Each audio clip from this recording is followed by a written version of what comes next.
एक उपचार, ये भी जल भी ना मिले तो वैराग्य उपचार, वैराग्य उपचार है? ऐसा कोई है देव आपके पास? इस भूमंडल से एक देव तो मुझे दिखाओ ऐसा जिसकी वैराग्य पूजा होती है।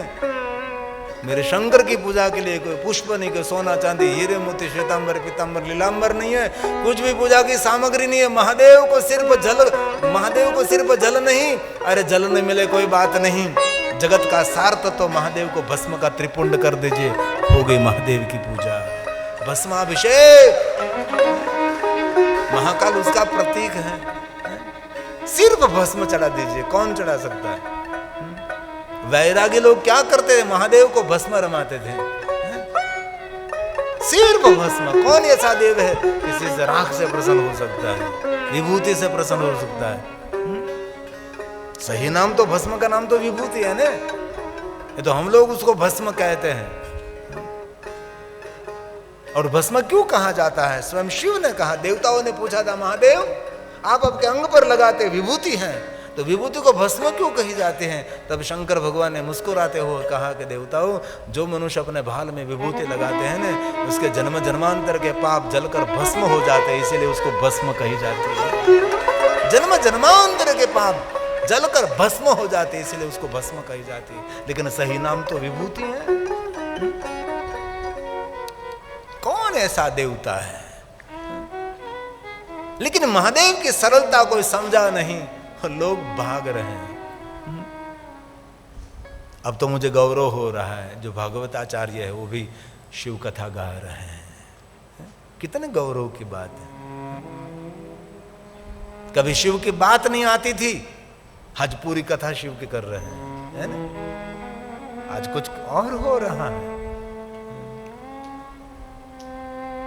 लेकिन जिनको शिव शिव बोलने की आदत पड़ी वही शिव शिव बोल सकता है, जिनको और भगवान के नाम लेने की आदत पड़ी वो तो नाम तो वहां जाएगा ना। इसलिए हमने बाहर देकर कहते हैं, ऐसे आचार्यों के पास महादेव का पूजन कराओ जो आचार्य स्वयं शिव का भक्त हो।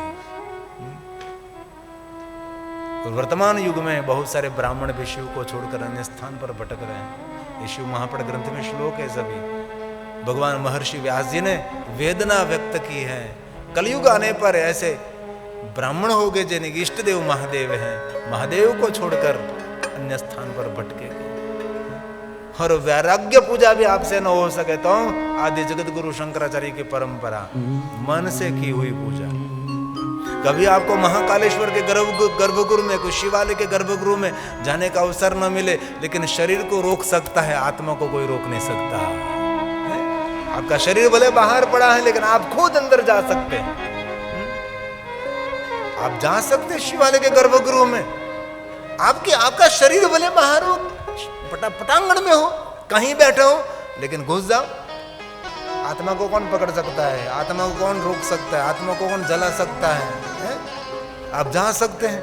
आदि जगत गुरु शंकराचार्य महाराज 6 महीने तक गए थे, उसके शरीर को छोड़कर राजा के शरीर में प्रवेश कर लिया था, तो हम क्यों शिवालय में नहीं जा सकते हैं? जा सकते हैं।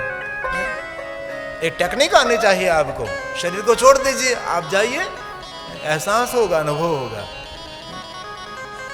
और कभी प्रयोग करिए, धीरे धीरे आप केदारेश्वर महादेव पहुंचो तो गर्मी हो तो ठंडी लगने लगती है।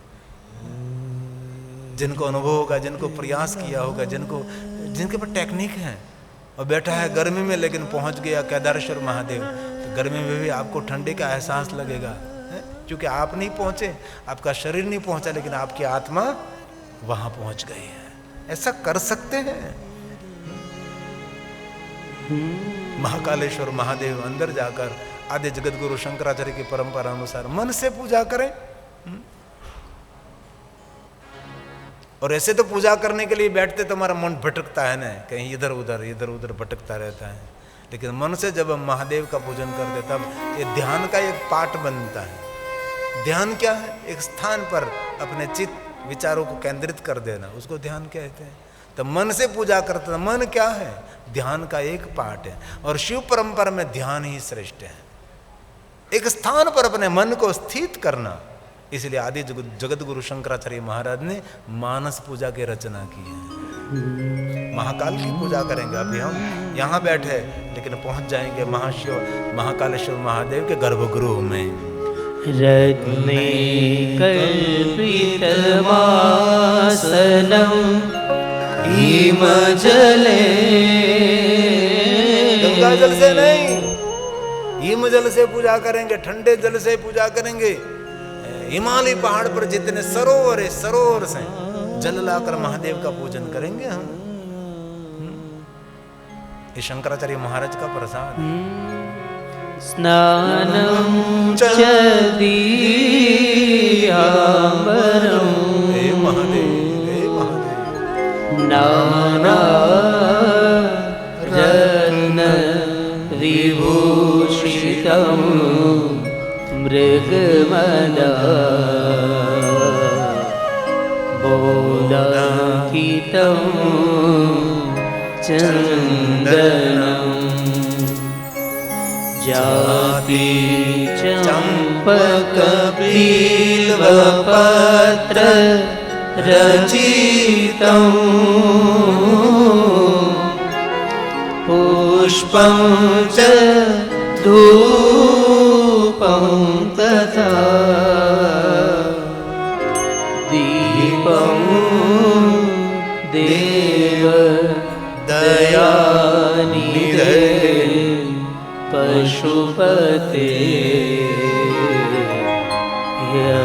यत्कल्पितं गृह्यताम्,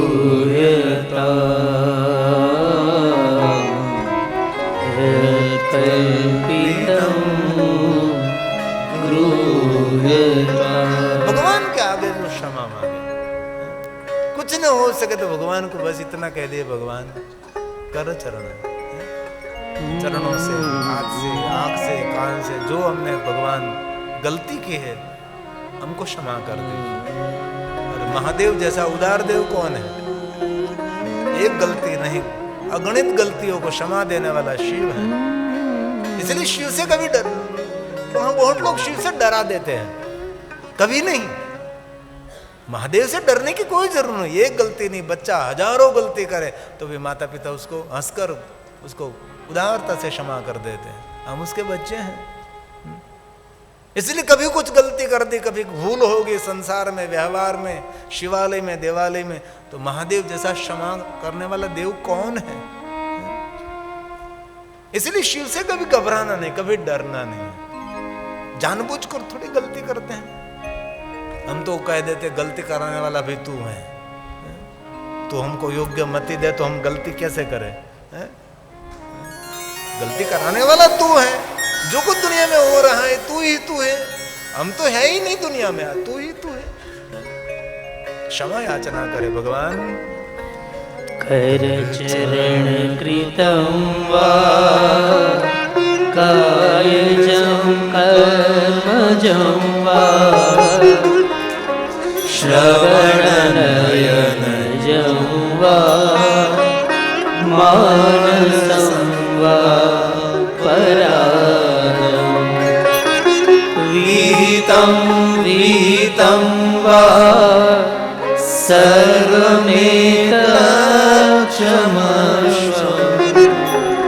जय जय करुणाते श्री महादेव शंभो।